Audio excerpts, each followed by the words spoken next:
All right, the 20th. I can hardly believe it, but it is the 20th. Okay, where is the window for the 20th? There it is, I see it. Where's the poke hole? Oh, this looks like a really big door. Wow. Am I imagining that? No, it is a big door. What could be here? Oh, a stencil set. Oh, look. Stencil set, I think. I think that's what this is. Yes, it is. It's a floral stencil set. Wow, I can see that being used at the top and bottom of the card. Oh, there's a better view of it. There are leaves. It looks like 2 layers of leaves, and then it looks like there's some berries on the 3rd level. All right, let's get to the card. All right, here is the card I made for today, and I love this stencil. Absolutely love this. It is just so sweet and adorable, and I love how it goes with the stamp design-wise, just the look of it. It's just so cute. Now, I want to show you a couple of examples. Okay, so the first one I pressed really hard on the stencil, or on the, what do you call that thing? This. What is that? A dauber, the dauber. So I used this size dauber, and I used a different one for each color, obviously, and I pressed really hard through the stencil because I tend to be very heavy-handed. And then it occurred to me that it would look softer and sweeter if I didn't do that, if I just pressed hard. So in this example, I just pressed hard at the base of the leaves, and then as we got to the outer portion of the leaves, I lightened up on the stroking. So here's what it looks like full on, and here's what it looks like if you ease up a little bit. Now, there's also a difference in color selection here, only the red part though. The green I used in both examples was Rustic Wilderness, and the brown that I used in both examples was Vintage Photo, and both of these are oxide inks.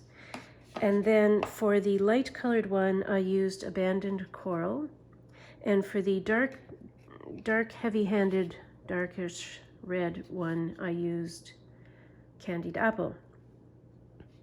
Did I say Abandoned Coral? Yes, Abandoned Coral, Candied Apple. Okay, and then I tried another way. I tried it on black paper, and I used the same green and brown inks, and on this one I used another red, and I found it too dark, so what I did was, this is still drying, but those are Nouveau drops. Can you see the dimension?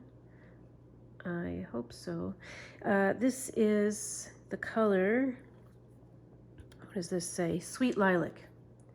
It's lilac, and I think it looks cute on black. Now, I didn't finish this card, because I couldn't finish this because the Nouveau drops are still drying. I think they take 24 hours to dry, and I just didn't have the time to finish this one. I'm not really sure how I'm going to finish it. It'll probably be another thank you card, but this one, coincidentally, somebody gave me a present today, and I thought I have to make them a thank you, and here's my thank you. Isn't that great? So, aren't we glad we're card makers and we always have a card ready? So I put it on, I backed it with a gold cardstock, and I used Versamark, no, not Versamark, what do you call it? Versafine Claire Nocturne ink for the sentiment. Yeah, so if you want it to look soft looking like that, it's really not hard. You just, at the base of the leaf, you really press, and then as you get toward the outer part of the leaf, you just start stroking lightly. And it also helped that I was using oxide inks, because I mean, you can do this with either oxide or regular dye ink, but I just find these a little bit easier to work with. So, and another thing was, when I was trying to come up with a color scheme, I mean, I knew the color scheme was going to be green, brown, and pink or red, but it's just so handy to have swatches at your ready, because I could, once I started with this brown, I thought what color would go nicely with that brown, and then I really liked this green, and I really recommend having color swatches. That's all I'm trying to say here. It's just so much easier and speedy when you don't have a lot of time and you want to be able to match things. I have a video on how I made these elsewhere on my channel. I'll try to remember to link it below if you want to watch it. I couldn't do without these. That's all I'm trying to say. All right, well, thank you for watching. I'll see you tomorrow on day 21. Bye-bye.